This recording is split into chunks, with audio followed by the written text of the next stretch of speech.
to actually have the primary. Mũbango wa gũthamia Akenya milioni 9 kuma mũtaratara-inĩ wa NHIF nginyagia mũtaratara-inĩ mwerũ wa SHA ũkĩhiũhia ciande cia Ministry ya ũgima wa mwĩrĩ, kanjũ ya Mangabana kũhĩtũkĩra mũikarĩri gĩtĩ wa kamĩtĩ yayo ya ũgima wa mwĩrĩ Mũthomi Njũkĩ yunanĩire njũng'wa na mwandĩki mũkaru thĩinĩ wa Ministry ya ũgima wa mwĩrĩ wa mũingĩ mwena wa Naivasha, kũrĩa ona gũtuĩka kanjũ ĩno nĩ rorota thirikari nene nĩ gũkinyanĩria mũbango ũyũ ĩtandĩkanĩire nao ngirimiti ya ũnyiti itemi, morĩtie thirikari gũtigĩrĩra mũbango ũyũ nĩ waheo kĩgĩna gĩa kũigana nĩguo gũtacũkia makinya marĩa marabatarania ũkinyanĩre kũrĩ mũingĩ, makiuga ceceni imwe cia ũrigiti itirĩ irandĩkithio na mũingĩ na makĩria ũrĩa wamũkagĩra motungata ma mwanya ta ma ũrigiti wa higo maya gũthĩnĩka.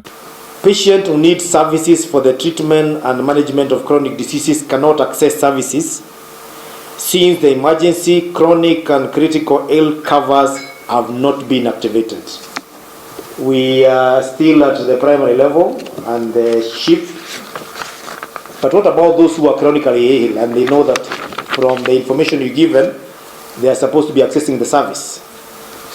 Do we have a time period which they are supposed to wait despite having an emergency or chronic illness for them to access the service? Mwandĩki mũkaru ministry-inĩ ya ũgima wa mwĩrĩ wa mũingĩ Harry Kimtai augĩte mathĩna marĩa meyumĩrĩtie kuma mũthenya wa ira rĩrĩa mũbango ũyũ ũrarugũririo no kĩambĩrĩria gĩa kũũkinyanĩria, akiuga gũgĩkinyĩria mũthia-inĩ wa kiumia megũkorwo matuithanĩtie ihĩngĩca ici, akĩongerera atĩ nĩ megũtuithania cira wa ciringi birioni 30 iria NHIF irĩ na thirĩ wa kaunti. First time we have seen the highest number of county health facilities being registered for the purpose of being in panel with the now Social Health Authority, and we expect that was one of the biggest challenges that the Excellency Governors were asking, how come NHIF then was not paying money to these facilities?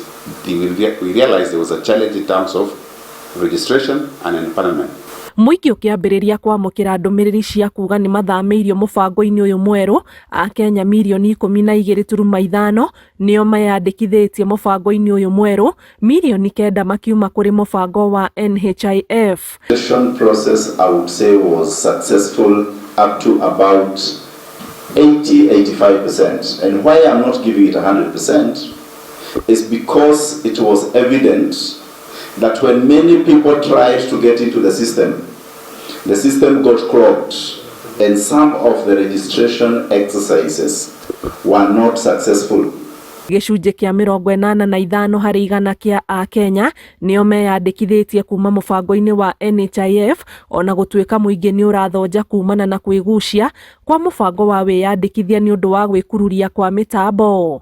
Ngĩribotera Inooro TV, njĩtagwo Anĩ Ngigĩ Wanyamũ.